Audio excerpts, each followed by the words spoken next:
Histoire d'une âme. Chapitre 10. Nouvelle lumière sur la charité, le petit pinceau, les miettes qui tombent de la table des enfants, le bon samaritain, 10 minutes plus précieuses que 1000 ans des joies de la terre, 2 frères prêtres, attirez-moi. Ma mère vénérée, le bon Dieu m'a fait cette grâce de pénétrer les mystérieuses profondeurs de la charité.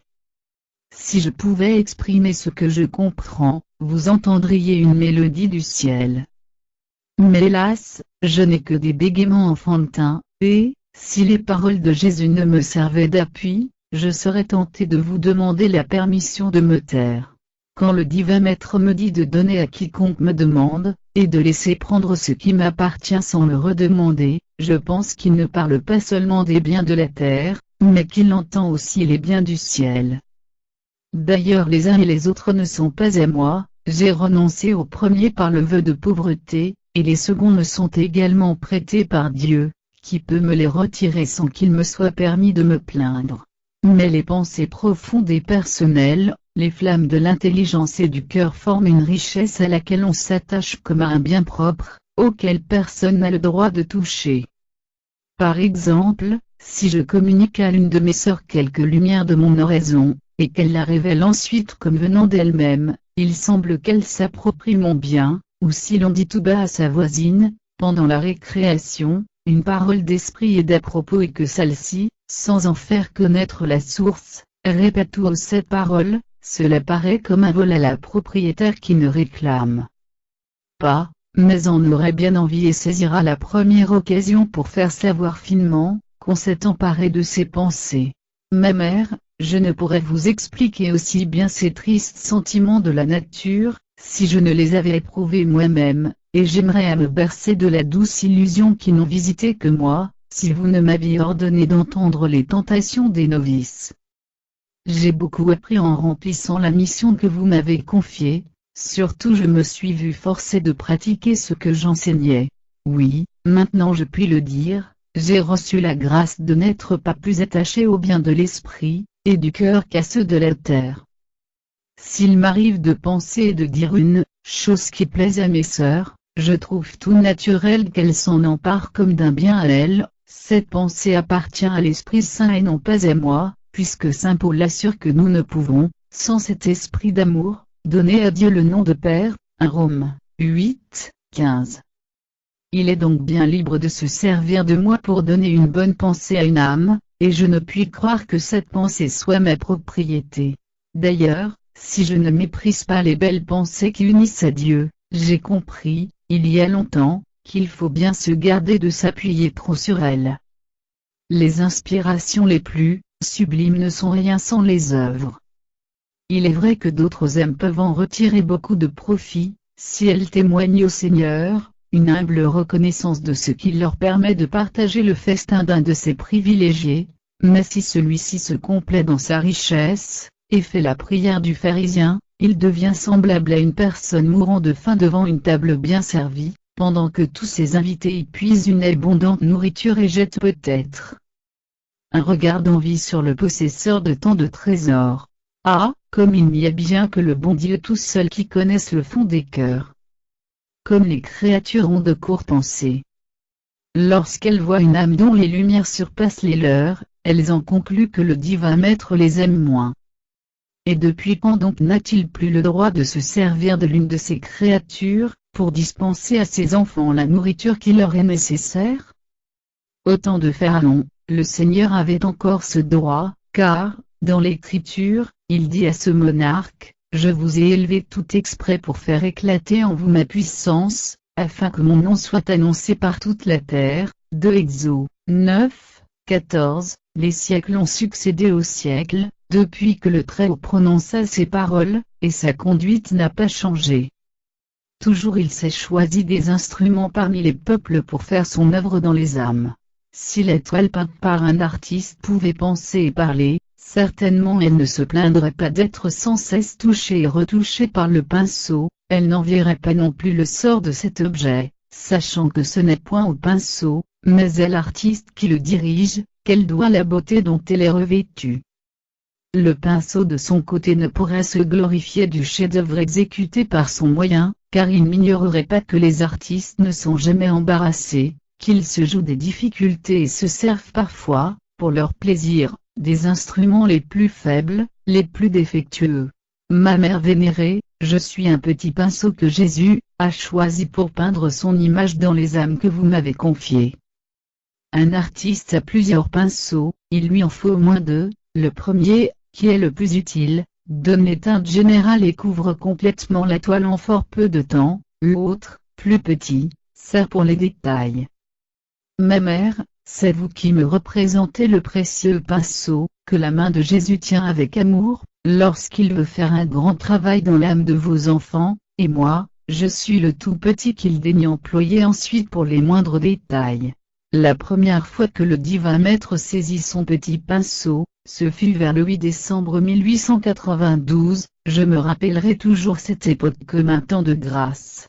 En entrant au Carmel, je trouvai au noviciat une compagne plus âgée que moi de 8 ans, et, malgré la différence des années, il s'établit entre nous une véritable intimité. Pour favoriser cette affection qui semblait propre à donner des fruits de vertu, de petits entretiens spirituels nous furent permis. Ma chère compagne me charmait par son innocence, son caractère expansif et ouvert, mais, d'un autre côté, je m'étonnais de voir combien son affection pour vous, ma mère, était différente de la mienne. De plus, bien des choses dont sa conduite me paraissait regrettable. Cependant le bon Dieu me faisait déjà comprendre qu'il est des âmes que sa miséricorde ne se lasse pas d'attendre, auxquelles il ne donne sa lumière que par degrés. Aussi je me gardais bien de vouloir devancer son heure. Réfléchissant un jour sur cette permission qui nous avait été donnée de nous entretenir ensemble, comme il est dit dans nos saintes constitutions, pour nous enflammer davantage en l'amour de notre époux, je pensais avec tristesse que nos conversations n'atteignaient pas le but désiré, et je vis clairement qu'il ne fallait plus craindre de parler, ou bien alors cesser des entretiens qui ressemblaient à ceux des amis du monde. Je suppliai notre Seigneur de mettre sur mes lèvres des paroles douces et convaincantes, ou plutôt de parler lui-même pour moi. Il exauça ma prière, car ceux qui tournent leur regard vers lui en seront éclairés. 1 PS 33, 5, et la lumière s'est levée dans les ténèbres pour ceux qui ont le cœur droit. 2 PS CXI 4. La première parole, je me l'appliquais moi-même, et la seconde à ma compagne qui véritablement avait le cœur droit. À l'heure marquée pour notre entrevue, ma pauvre petite sœur vit bien dès le début que je n'étais plus la même. Elle s'assit à mes côtés en rougissant. Alors, la pressant sur mon cours, je lui dis avec tendresse tout ce que je pensais d'elle. Je lui montrai en quoi consiste le véritable amour. Je lui prouvai qu'en aimant sa mère prieure d'une affection naturelle c'était elle-même qu'elle aimait. Je lui confiai les sacrifices que j'avais été obligé de faire à ce sujet au commencement de ma vie religieuse, et bientôt ses larmes se mêlèrent aux miennes. Elle convint très humblement de ses torts, reconnut que je disais vrai, et me promit de commencer une vie nouvelle, me demandant comme une grâce de l'avertir toujours de ses fautes. À partir de ce moment, notre affection devint toute spirituelle, en nous se réalisait l'oracle de l'Esprit Saint. Le frère qui était des pas son frère est comme une ville fortifiée. 1 Prof. 18, 19. Ô ma mère, vous savez bien que je n'avais pas l'intention de détourner de vous ma compagne, je voulais seulement lui dire que le véritable amour se nourrit de sacrifices, et que plus l'âme se refuse de satisfaction naturelle, plus sa tendresse devient forte et désintéressée. Je me souviens qu'étant postulante, j'avais parfois de si violentes tentations de me satisfaire, et de trouver quelques gouttes de joie, que j'étais obligé de passer rapidement devant votre cellule, et de me cramponner à la rampe de l'escalier pour ne point retourner sur mes pas. Il me venait à l'esprit quantité de permissions à demander, 1000 prétextes pour donner raison à ma nature et la contenter. Que je suis heureuse maintenant de m'être privée dès le début de ma vie religieuse. Je jouis déjà de la récompense promise à ceux qui combattent courageusement. Je ne sens plus qu'il soit nécessaire de me refuser les consolations du cœur, car mon cœur est affermi en Dieu. Parce qu'il a aimé uniquement, il s'est agrandi peu à peu, jusqu'à donner à ceux qui lui sont chers, une tendresse incomparablement plus profonde que s'il s'était concentré dans une affection égoïste et infructueuse. Je vous ai parlé, ma mère bien-aimée, du premier travail que Jésus, et vous avez daigné accomplir par le petit pinceau, mais il n'était que le prélude du tableau de maître que vous lui avez ensuite confié. Aussitôt que je pénétrai dans le sanctuaire des âmes, je jugeai du premier coup d'œil, que la tâche dépassait mes forces, et me plaçant bien vite dans les bras du bon Dieu, j'imitai les petits bébés qui, sous l'empire de quelques frayeurs, cachent leur tête blonde sur l'épaule de leur père, et je dis, Seigneur, vous le voyez, je suis trop petit pour nourrir vos enfants, si vous voulez leur donner par moi ce qui convient à chacune. Remplissez ma petite main, et, sans quitter vos bras, sans même détourner la tête, je distribuerai vos trésors à l'âme qui viendra me demander sa nourriture. Lorsqu'elle la trouvera de son goût, je saurai que ce n'est pas à moi, mais à vous qu'elle la doit. Au contraire, si elle se plaint et trouve amer ce que je lui présente, ma peine ne sera pas troublée, je tâcherai de lui persuader que cette nourriture vient de vous, et me garderai bien d'en chercher une autre pour elle. En comprenant ainsi qu'il m'était impossible de rien faire par moi-même, la tâche me parut simplifiée. Je m'occupais intérieurement et uniquement à m'unir de plus en plus à Dieu, sachant que le reste me serait donné par surcroît. En effet, jamais mon espérance n'a été trompée, ma main s'est trouvée pleine autant de fois, qu'il a été nécessaire pour nourrir l'âme de mes sœurs. Je vous l'avoue, ma mère, si j'avais agi autrement, si je m'étais appuyé sur mes propres forces, je vous aurais, sans tarder, rendu les armes. De loin, il semble aisé de faire du bien aux âmes, de leur taire aimer Dieu davantage, de les modeler d'après ses vues et ses pensées. De près, au contraire, on sent que faire du bien est chose aussi impossible, sans le secours divin, que de ramener sur notre hémisphère le soleil pendant la nuit.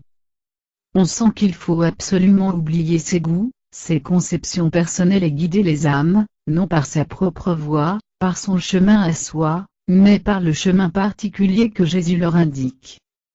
Et ce n'est pas encore le plus difficile, ce qui me coûte par-dessus tout, c'est d'observer les fautes, les plus légères imperfections, et de leur livrer une guerre à mort. J'allais dire, malheureusement pour moi, mais non, ce serait de la lâcheté, je dis donc, heureusement pour mes sœurs, depuis que j'ai pris place dans les bras de Jésus, je suis comme le veilleur observant l'ennemi de la plus haute tourelle d'un château fort. Rien n'échappe à mes regards, souvent je suis étonné d'y voir si clair, et je trouve le prophète Jonas bien excusable de s'être enfui de devant la face du Seigneur pour ne pas annoncer la ruine de Ninive. J'aimerais mieux recevoir 1000 reproches que d'en adresser un seul, mais je sens qu'il est très nécessaire que cette besogne me soit une souffrance, car lorsqu'on agit par nature, il est impossible que l'âme en défaut comprenne ses torts. Elle pense tout simplement ceci, la sœur chargée de me diriger est mécontente, et son mécontentement retombe sur moi, qui suis pourtant rempli des meilleures intentions. Ma mère, il en est de cela comme du reste, il faut que je rencontre en tout l'abnégation et le sacrifice, ainsi je sens qu'une lettre ne produira aucun fruit, tant que je ne l'écrirai pas avec une certaine répugnance, et pour le seul motif d'obéir. Quand je parle avec une novice, je veille à me mortifier, j'évite de lui adresser des questions, qui satisferaient ma curiosité. Si je la vois commencer une chose intéressante, puis passer à une autre qui m'ennuie sans achever la première, je me garde bien de lui rappeler cette interruption, car il me semble que l'on ne peut faire aucun bien en se recherchant soi-même. Je sais, ma mère, que vos petits agneaux me trouvent sévère. S'ils lisaient ces lignes, ils diraient que cela n'a pas l'air de me coûter le moindre du monde de courir après eux, de leur montrer leurs belles toisons salies, ou bien de leur rapporter quelques flocons de laine, qu'ils ont accrochés aux ronces du chemin. Les petits agneaux peuvent dire tout ce qu'ils voudront, dans le fond, ils sentent que je les aime d'un très grand amour. Non, il n'y a pas de danger que j'imite le mercenaire qui, voyant venir le loup, laisse le troupeau et s'enfuit. Jean 10, 12. Je suis prête à donner ma vie pour eux et mon affection, est si pure que je ne désire même pas qu'ils la connaissent. Jamais, avec la grâce de Dieu, je n'ai essayé de m'attirer leur cœur, J'ai compris que ma mission était de les conduire à Dieu et à vous, ma mère, qui êtes ici-bas le Dieu visible, qu'ils doivent aimer et respecter. J'ai dit qu'en instruisant les autres j'avais beaucoup appris. D'abord j'ai vu que toutes les âmes ont à peu près les mêmes combats, et, d'un autre côté, qu'il y a entre elles une différence extrême. Cette différence oblige à ne pas les attirer de la même manière. Avec certaines, je sens qu'il faut me faire petite, ne point craindre de m'humilier en avouant mes luttes et mes défaites, alors elles avouent elles-mêmes facilement les fautes qu'elles se reprochent, et se réjouissent que je les comprenne par expérience. Avec d'autres, pour réussir, c'est la fermeté qui convient, c'est ne jamais revenir sur une chose dite, s'abaisser deviendrait faiblesse. Le Seigneur m'a fait cette grâce de n'avoir nulle peur de la guerre, à tout prix, il faut que je fasse mon devoir. Plus d'une fois j'ai entendu ceci, si vous voulez obtenir quelque chose de moi, ne me prenez pas par la force mais par la douceur, autrement vous n'aurez rien mais je sais, que nul n'est bon juge dans sa propre cause, et qu'un enfant auquel le chirurgien fait subir une douloureuse opération, ne manquera pas de jeter les hauts cris, et de dire que le remède est pire que le mal, cependant s'il se trouve guéri quelques jours après. Il est tout heureux de pouvoir jouer et courir. Il en est de même pour les âmes, bientôt elles reconnaissent qu'un peu d'amertume est préférable au sucre et ne craignent pas de l'avouer. Quelquefois c'est un spectacle vraiment féerique de constater le changement qui s'opère du jour au lendemain. On vient me dire, vous aviez raison hier d'être sévère, au commencement, cela m'a révolté, mais après je me suis souvenu de tout, et j'ai vu que vous étiez très juste. En sortant de votre cellule, je pensais que c'était fini, je me disais, je vais aller trouver notre mère, et lui dire que je n'irai plus avec ma sœur Thérèse de l'Enfant Jésus, mais j'ai senti que c'était le démon qui me soufflait cela, et puis il m'a semblé que vous priez pour moi, alors je suis resté tranquille, et la lumière commence à briller, maintenant éclairez-moi tout à fait, c'est pour cela que je viens. Et moi, toute heureuse de suivre le penchant de mon cœur, je servis des mêmes moins amers. Oui, mais, je m'aperçois qu'il ne faut pas trop s'avancer, un mot pourrait détruire le bel édifice construit dans les larmes. Si j'ai le malheur de dire la moindre chose, qui semble atténuer les vérités de la veille, je vois ma petite sœur essayer de se raccrocher aux branches. Alors j'ai recours à la prière, je jette un regard intérieur sur la Vierge Marie, et Jésus triomphe toujours. Ah, c'est la prière et le sacrifice qui font toute ma force, ce sont mes armes invincibles, elles peuvent, bien plus que les paroles, toucher les cœurs, je le sais par expérience. Pendant le carême, il y a 2 ans, une novice va me trouver toute rayonnante, si vous saviez, me dit-elle, ce que j'ai rêvé cette nuit. J'étais auprès de ma sœur qui est si mondaine, et je voulais la détacher de toutes les vanités du monde, pour cela je lui expliquais ces paroles de votre cantique, vivre d'amour. T'aimer, Jésus, quelle perte féconde. Tous mes parfums sont à toi sans retour. Je sentais bien que mon discours pénétrait jusqu'au fond de son âme, et j'étais ravi de joie.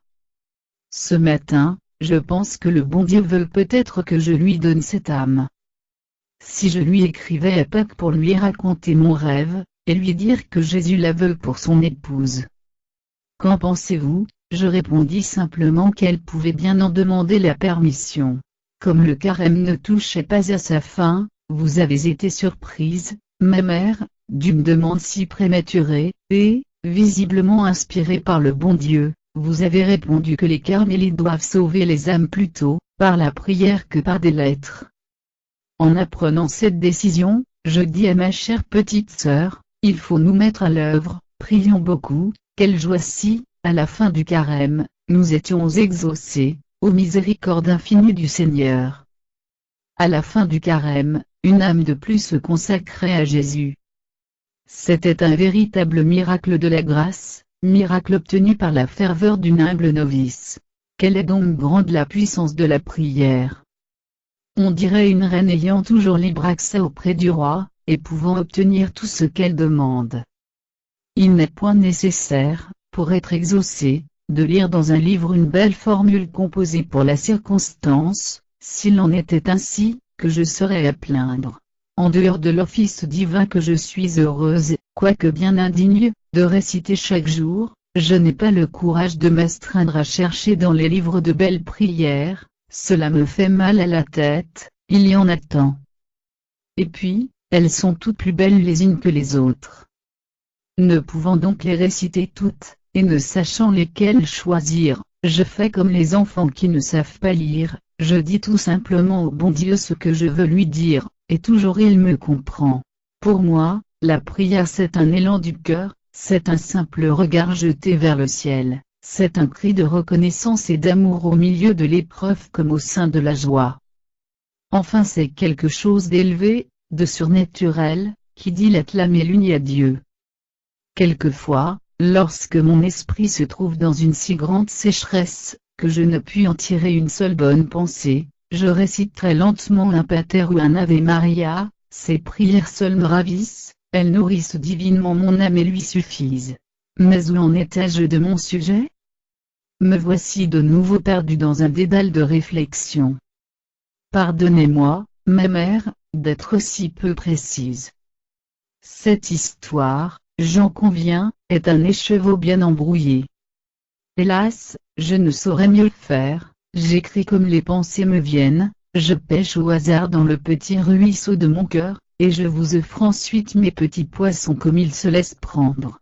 J'en étais donc aux novices qui souvent me disent, mais vous avez une réponse à tout, je croyais cette fois vous embarrasser, où donc allez-vous chercher ce que vous nous enseignez? Il en a même d'assez candides pour croire que je lis dans leur âme, parce qu'il m'est arrivé de les prévenir en leur révélant, sans révélation, ce qu'elles pensaient. La plus ancienne du noviciat, avait résolu de me cacher une grande peine, qui la faisait beaucoup souffrir. Elle venait de passer une nuit d'angoisse sans vouloir verser une seule larme, craignant que ses yeux rouges ne la trahissent, lorsque, m'abordant avec le plus gracieux visage, elle me parle comme à l'ordinaire, d'une façon plus aimable encore s'il est possible. Je lui dis alors tout simplement, vous avez du chagrin, j'en suis sûr. Aussitôt elle me regarde avec un étonnement inexprimable, sa stupéfaction est si grande, qu'elle me gagne moi-même et me communique je ne sais quelle impression surnaturelle. Je sentais le bon Dieu là, tout près de nous. Sans m'en apercevoir, car je n'ai pas le don de lire dans les âmes, j'avais prononcé une parole vraiment inspirée, et je pus ensuite consoler entièrement cette âme. Maintenant, ma mère bien-aimée, je vais vous confier mon meilleur profit spirituel avec les novices. Vous comprenez que tout leur est permis, il faut qu'elles puissent dire tout ce qu'elles pensent, le bien comme le mal, sans restriction. Cela leur est d'autant plus facile avec moi, qu'elles ne me doivent pas le respect que l'on rend à une maîtresse. Je ne puis dire que Jésus me fasse marcher extérieurement, par la voie des humiliations, non, il se contente de m'humilier au fond de mon âme. Devant les créatures tout me réussit, je suis le chemin périlleux des honneurs, si l'on peut s'exprimer ainsi en religion, et je comprends à cet égard, la conduite de Dieu et des supérieurs. En effet, si je passais aux yeux de la communauté pour une religieuse incapable, sans intelligence ni jugement, il vous serait impossible, ma mère, de vous faire aider par moi. Voilà pourquoi le divin maître a jeté un voile sur tous mes défauts intérieurs et extérieurs. Ce voile m'attire quelques compliments de la part des novices, compliments sans flatterie, je sais qu'elles pensent ce qu'elles disent, mais vraiment cela ne m'inspire point de vanité, car j'ai sans cesse présent le souvenir de mes misères. Quelquefois cependant, il me vient un désir bien grand d'entendre autre chose que des louanges, mon âme se fatigue d'une nourriture trop sucrée, et Jésus lui fait servir alors une bonne petite salade bien vinaigrée, bien épicée, rien n'y manque, excepté l'huile, ce qui lui donne une saveur de plus. Cette salade m'est présentée par les novices au moment où je m'y attends le moins. Le bon Dieu soulève le voile qui leur cache mes imperfections, et mes chères petites sœurs, voyant la vérité, ne me trouvent plus tout à fait à leur goût.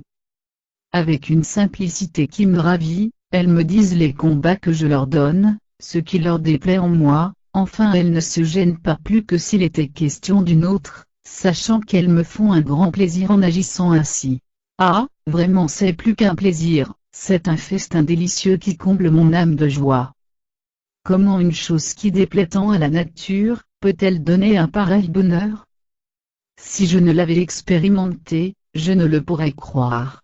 Un jour, où je désirais ardemment être humilié, il arriva qu'une jeune postulante se chargea si bien de me satisfaire, que la pensée de s'aimer maudissant David me revint à l'esprit, et je répétai intérieurement avec le saint roi, oui, c'est bien le Seigneur qui lui a ordonné de me dire toutes ces choses. 1 Ir 16, 10. Ainsi le bon Dieu prend soin de moi. Il ne peut toujours m'offrir le pain fortifiant de l'humiliation extérieure, mais, de temps en temps, il me permet de me nourrir des miettes, qui tombent de la table des enfants, de Marcie, 7, 28. Ah, que sa miséricorde est grande!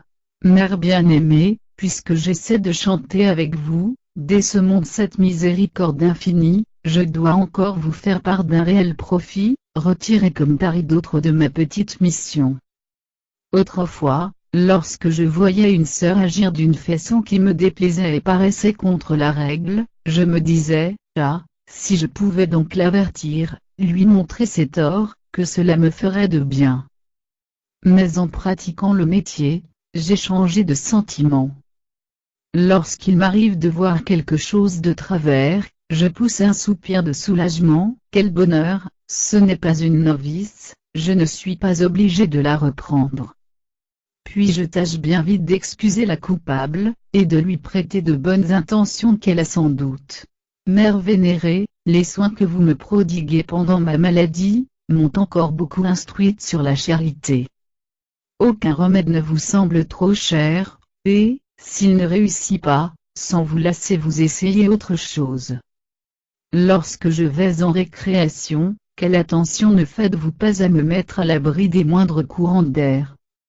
Ma mère, je sens que je dois être aussi compatissant pour les infirmités spirituelles de mes sœurs, que vous l'êtes pour mon infirmité physique. J'ai remarqué que les religieuses les plus saintes sont les plus aimées, on recherche leur conversation, on leur rend des services sans même qu'elles les demandent, enfin, ces âmes capables de supporter des manques d'égard et de délicatesse, se voient entourées de l'affection générale. On peut leur appliquer cette parole de notre Père Saint Jean de la Croix, tous les biens m'ont été donnés, quand je ne les ai plus recherchés par amour propre. Les âmes imparfaites, au contraire, sont délaissées, on se tient vis-à-vis d'elles dans les bornes de la politesse religieuse, mais, craignant peut-être de leur dire quelques paroles désobligeantes, on évite leur compagnie. En disant les âmes imparfaites, je n'entends pas seulement les imperfections spirituelles, puisque les plus saintes ne seront parfaites qu'au ciel, j'entends aussi le manque de jugement, d'éducation, la susceptibilité de certains caractères, toutes choses qui ne rendent pas la vie agréable. Je sais bien que ces infirmités sont chroniques, sans espoir de guérison, mais je sais aussi que ma mère ne cesserait pas de me soigner, d'essayer de me soulager, si je restais malade de longues années. Voici la conclusion que j'en tire, je dois rechercher la compagnie des sœurs, qui ne me plaisent pas naturellement, et remplir à leur égard l'office du bon samaritain. Une parole, un sourire aimable suffisent souvent, pour épanouir une âme triste et blessée. Toutefois ce n'est pas seulement dans l'espoir de consoler, que je veux être charitable, je sais qu'en poursuivant ce but je serai vite découragé, car un maudit dans la meilleure intention, sera pris peut-être tout de travers. Aussi, pour ne perdre ni mon temps, ni ma peine, j'essaie d'agir uniquement pour réjouir notre Seigneur, et répondre à ce conseil de l'Évangile. Quand vous faites un festin, n'invitez pas vos parents et vos amis, de peur qu'ils ne vous invitent à leur tour, et qu'ainsi vous ayez repu votre récompense, mais invite les pauvres, les boiteux, les paralytiques, et vous serez heureux de ce qu'ils ne pourront vous rendre, et votre Père qui voit dans le secret vous en récompensera. 1 Lucas 14, 12, 13. 14. Quel festin pourrais-je offrir à mes sœurs, si ce n'est un festin spirituel composé de charité aimable et joyeuse? Non, je n'en connais pas d'autre, et je veux imiter saint Paul qui se réjouissait avec ceux qu'il trouvait dans la joie.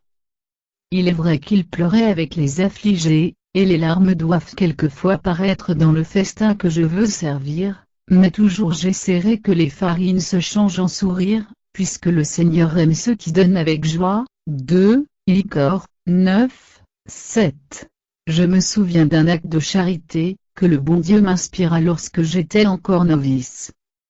De cet acte tout petit en apparence, le Père Céleste, qui voit dans le secret, m'a déjà récompensé sans attendre l'autre vie. C'était avant que ma sœur Saint-Pierre tombât tout à fait infirme. Il fallait, le soir à 6h moins 10 minutes, que l'on se dérangeait de l'oraison pour la conduire au réfectoire. Cela me coûtait beaucoup de me proposer, car je savais la difficulté, ou plutôt l'impossibilité de contenter la pauvre malade. Cependant je ne voulais pas manquer une si belle occasion, me souvenant des paroles divines, ce que vous fait au plus petit des miens, c'est à moi que vous l'aurez fait. 1 Matthieu 25, 40. Je m'offris donc bien humblement pour la conduire, et ce ne fut pas sans peine que je parvins à faire accepter mes services. Enfin je me mis à l'œuvre avec tant de bonne volonté que je réussis parfaitement. Chaque soir, quand je la voyais agiter son sablier, je savais que cela voulait dire « partons ». Prenant alors tout mon courage, je me levais, et puis toute une cérémonie commençait. Il fallait remuer et porter le banc d'une certaine manière, surtout ne pas se presser, ensuite la promenade avait lieu. Il s'agissait de suivre cette bonne sœur en la soutenant par la ceinture, je le faisais avec le plus de douceur qu'il m'était possible, mais si par malheur survenait un faux pas, aussitôt il lui semblait que je la tenais mal et qu'elle allait tomber. Ah, mon Dieu, vous allez trop vite, je vais me briser. Si j'essayais alors de la conduire plus doucement, mais suivez-moi donc, je ne sens pas votre main. Vous me lâchez, je vais tomber. Ah, je disais bien que vous étiez trop jeune pour me conduire. Enfin nous arrivions sans autre accident au réfectoire.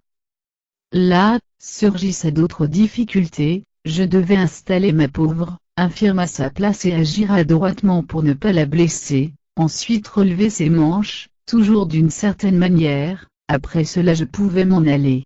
Mais je m'aperçus bientôt qu'elle coupait son pain avec une peine extrême, et depuis, je ne la quittais pas sans lui avoir rendu ce dernier service. Comme elle ne m'en avait jamais exprimé le désir, elle resta très touchée de mon attention, et ce fut par ce moyen nullement cherché, que je gagnai entièrement sa confiance. Surtout, je l'ai appris plus tard, parce qu'après tous mes petits services, je lui faisais, disait-elle, mon plus beau sourire. Ma mère, il y a bien longtemps que cet acte de vertu est accompli, et pourtant le Seigneur m'en laisse le souvenir comme un parfum, une brise du ciel. Un soir d'hiver, j'accomplissais comme d'habitude, l'humble office dont je viens de parler. Il faisait froid, il faisait nuit.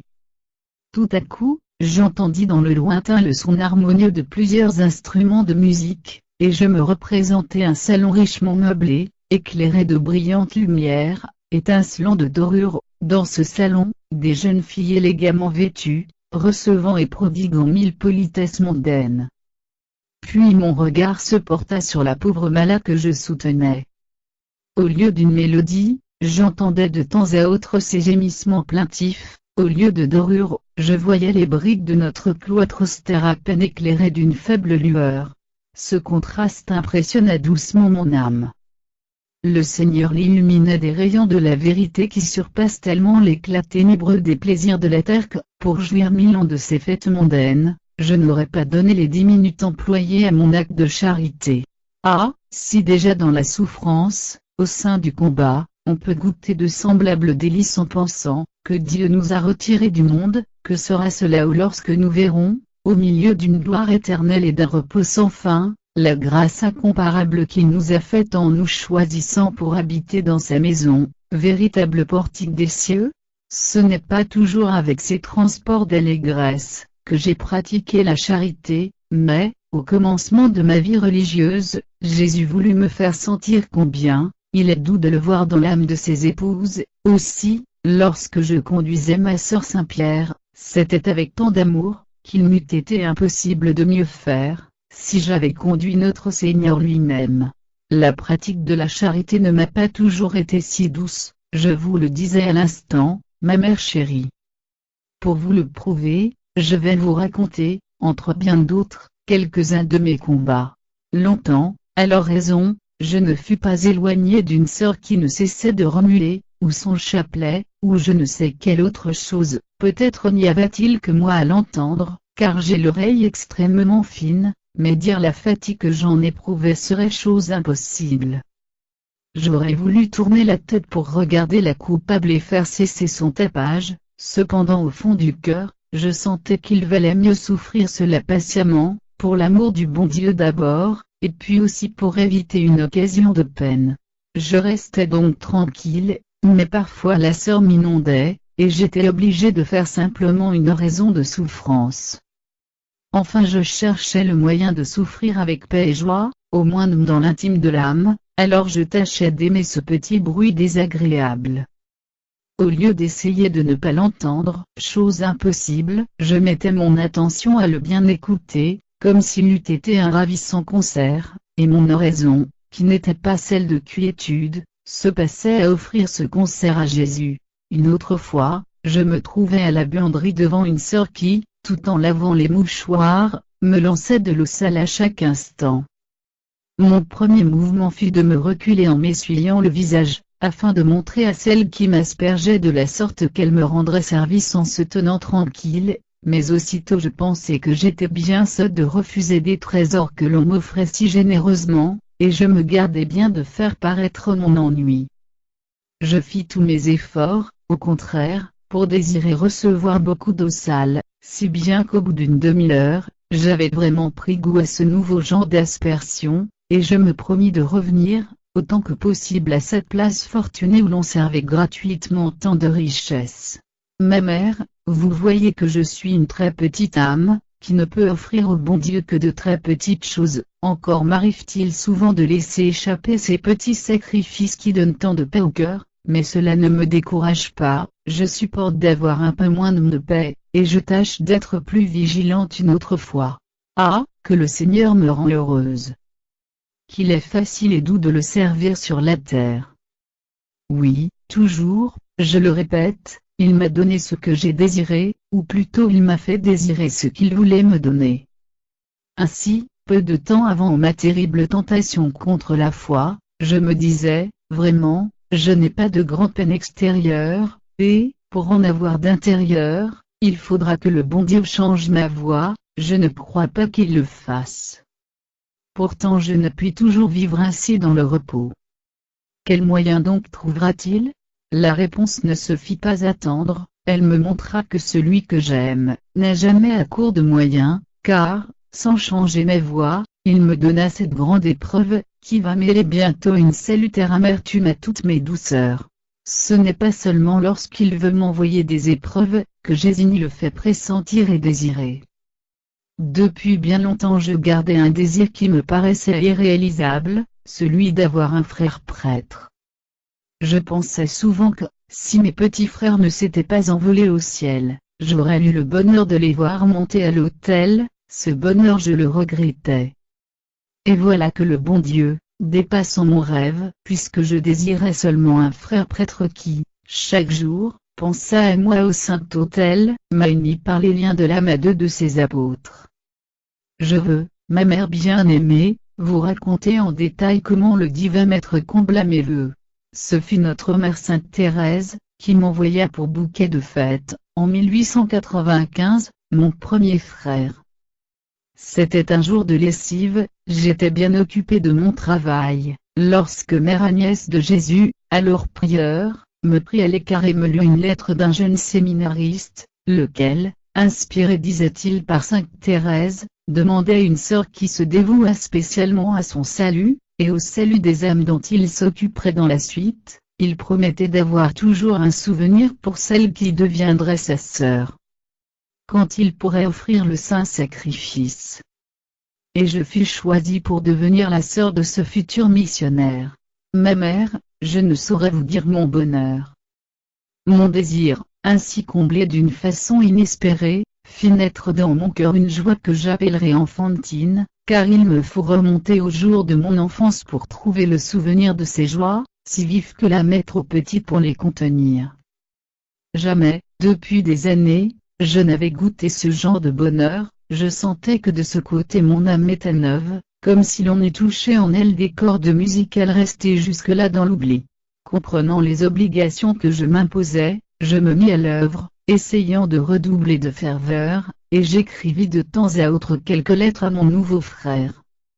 Sans doute, c'est par la prière et le sacrifice qu'on peut aider les missionnaires, mais parfois, lorsqu'il plaît à Jésus d'unir deux âmes pour sa gloire, il permet qu'elles puissent se communiquer leurs pensées, afin de s'exciter à aimer Dieu davantage. Je le sais, il faut pour cela une volonté expresse de l'autorité. Il me semble qu'autrement cette correspondance sollicitée ferait plus de mal que de bien, sinon aux missionnaires, du moins à la carmélite continuellement portée par son genre de vie à se replier sur elle-même.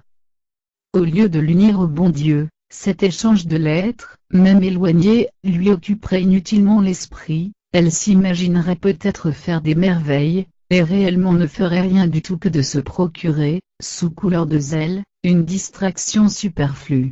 Mère bien-aimée, me voici parti moi-même, non pas dans une distraction, mais dans une dissertation également superflue. Je ne me corrigerai jamais de ces longueurs qui devront être pour vous si fatigantes à lire. Pardonnez-moi, et permettez que je recommence à la prochaine occasion. L'année dernière, à la fin de ce fut à votre tour de me donner mon second frère, et sur ma réflexion, qu'ayant offert déjà mes pauvres mérites pour un futur apôtre, je croyais ne pouvoir le faire encore aux intentions d'un autre, vous me fîtes cette réponse, que l'obéissance doublerait mes mérites.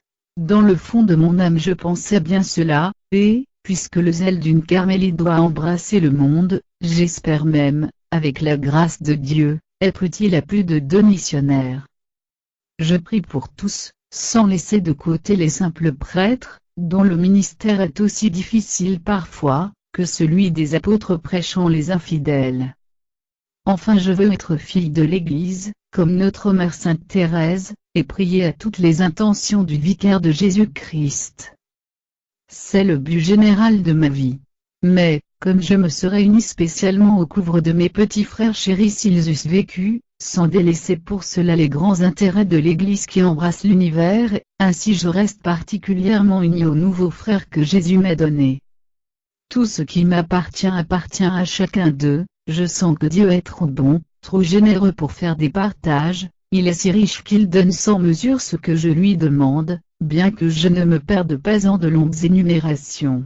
Depuis que j'ai seulement 2 frères, et mes petites sœurs les novices, si je voulais détailler les besoins de chaque âme, les journées seraient trop courtes, et je craindrais fort d'oublier quelque chose d'important. Aux âmes simples il ne faut pas de moyens compliqués, et comme je suis de ce nombre, notre Seigneur m'a inspiré, lui-même un petit moyen très simple d'accomplir mes obligations. Un jour, après la Sainte Communion, il m'a fait comprendre cette parole des cantiques, « Attirez-moi, nous courons à l'odeur de vos parfums », 1 Cant 1, 3, ô Jésus, il n'est donc pas nécessaire de dire, en m'attirant, attirez les âmes que j'aime. Cette simple parole, attire, moi suffit. Oui, lorsqu'une âme s'est laissée captiver par l'odeur enivrante de vos parfums, elle ne saurait courir seule, toutes les âmes qu'elle aime sont entraînées à sa suite, c'est une conséquence naturelle de son attraction vers vous. De même qu'un torrent entraîne après lui, dans les profondeurs des mers, ce qu'il rencontre sur son passage, de même, ô mon Jésus, l'âme qui se plonge dans l'océan sans rivage de votre amour, attire après elle tous ses trésors. Seigneur, vous le savez, ces trésors pour moi ce sont les âmes qu'il vous a plu d'unir à la mienne, ces trésors, c'est vous qui me les avez confiés, aussi j'ose emprunter vos propres paroles, celles du dernier soir qui vous vit encore sur notre terre, voyageur immortel. Jésus, mon bien-aimé, je ne sais pas quel jour mon exil finira, plus d'un soir, peut-être, me verra chanter encore ici-bas vos miséricordes, mais enfin, pour moi aussi viendra le dernier soir, alors je veux pouvoir vous dire, je vous ai glorifié sur la terre, j'ai accompli l'œuvre que vous m'avez donné à faire, j'ai fait connaître votre nom à ceux que vous m'avez donnés, ils étaient à vous, et vous me les avez donnés. C'est maintenant qu'ils connaissent que tout, ce que vous m'avez donné vient de vous, car je leur ai communiqué les paroles que vous m'avez confiées, ils les ont reçues, et ils ont cru que c'est vous qui m'avez envoyé. Je prie pour ceux que vous m'avez donnés, parce qu'ils sont à vous. Je ne suis plus dans le monde, mais pour eux ils y sont encore, tandis que je retourne à vous. Conservez-les à cause de votre nom. Je vais maintenant à vous, et c'est afin que la joie qui vient de vous soit parfaite en eux que je dis ceci, à présent que je suis dans le monde. Je ne vous prie pas de les ôter du monde, mais de les préserver du mal. Ils ne sont point du monde, de même que moi je ne suis pas du monde non plus. Ce n'est pas seulement pour eux que je prie, mais c'est encore pour ceux qui croiront en vous, sur ce qu'ils leur entendront dire. Mon Dieu, je souhaite qu'où je serai, ce que vous m'avez donné y soit aussi avec moi, et que le monde connaisse que vous les avez aimés, comme vous m'avez aimé moi-même. 1 Jean 17. Oui, Seigneur, voilà ce que je voudrais répéter après vous avant de m'envoler dans vos bras. C'est peut-être de la témérité, mais non. Depuis longtemps, ne m'avez-vous pas permis d'être audacieuse avec vous? Comme le père de l'enfant prodigue parlant à son fils aîné, vous m'avez dit, tout ce qui est à moi est à toi, de Lucas 15, 31, vos paroles, ô Jésus, sont donc à moi, et je puis m'en servir pour attirer sur les âmes qui m'appartiennent les faveurs du Père Céleste. Vous le savez, ô mon Dieu, je n'ai jamais désiré que vous aimiez uniquement, je n'ambitionne pas d'autre gloire. Votre amour m'a prévenu dès mon enfance, il a grandi avec moi, et maintenant c'est un abîme dont je ne puis sonder les profondeurs. L'amour attire l'amour, le mien s'élance vers vous, il voudrait combler l'abîme qui l'attise, mais, hélas, ce n'est même pas une goutte de rosée perdue dans l'océan. Pour vous aimer comme vous m'aimez, il me faut emprunter votre propre amour, alors seulement je trouve le repos. Ô mon Jésus, il me semble que vous ne pouvez combler une âme de plus d'amour, que vous n'avez comblé la mienne, c'est pour cela que j'ose vous demander d'aimer ceux que vous m'avez donnés, comme vous m'avez aimé moi-même. Un jour, au ciel, si je découvre que vous les aimez plus que moi, je m'en réjouirai, reconnaissant dès ce moment que ces âmes le méritent davantage, mais ici-bas, je ne puis concevoir une plus grande immensité d'amour, que celle dont il vous a plu de me gratifier, sans aucun mérite de ma part. Ma mère, je suis tout étonné de ce que je viens d'écrire, je n'en avais pas l'intention. En répétant ce passage du Saint-Évangile, je leur ai communiqué les paroles que vous m'avez confiées, je ne pensais pas à mes frères, mais à mes petites sœurs du noviciat, car je ne me crois pas capable d'instruire des missionnaires. Ce que j'écrivais pour eux, c'était la prière de Jésus, je ne vous prie pas de les ôter du monde. Je vous prie encore pour ceux qui croiront en vous, sur ce qu'ils leur entendront dire comment, en effet, pourrais-je laisser dans l'oubli, les âmes qui deviendront leur conquête par la souffrance et la prédication? Mais je n'ai pas expliqué toute ma pensée sur ce passage des cantiques sacrés, attirez-moi, nous courrons.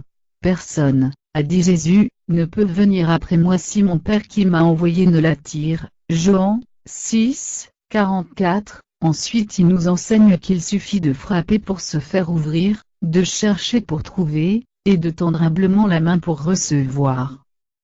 Il ajoute que tout ce qu'on demande à son Père en son nom, il l'accorde. C'est pour cela sans doute que l'Esprit Saint, avant la naissance de Jésus, dicta cette prière prophétique, « Attirez-moi, nous courons ». Demander d'être attiré, c'est vouloir s'unir d'une manière intime à l'objet qui captive le tueur. Si le feu et le fer étaient doués de raison, et que ce dernier dit à l'autre, « Attire-moi », ne prouverait-il pas son désir de s'identifier au feu jusqu'à partager sa substance? Eh bien, voilà justement ma prière. Je demande à Jésus de m'attirer dans les flammes de son amour, de m'unir si étroitement à lui qu'il vive et agisse en moi. Je sens que, plus le feu de l'amour embrasera mon cœur, plus je dirai, attirez-moi, plus aussi les âmes qui s'approcheront de la mienne courront avec vitesse à l'odeur des parfums du bien-aimé. Oui, elles courront, nous courons ensemble, car les âmes embrasées ne peuvent rester inactives. Sans doute, comme Sainte Madeleine, elles se tiennent aux pieds de Jésus, écoutant ses paroles douces et enflammées. Paraissant ne rien donner, elles donnent bien plus que Marthe qui se tourmente de beaucoup de choses, 1 Lucas 10, 41. Ce ne sont pas cependant les travaux de Marthe, mais son inquiétude seule, que Jésus blâme. Ces mêmes travaux, sa divine mère s'y est humblement soumise, puisqu'il lui fallait préparer les repas de la Sainte Famille.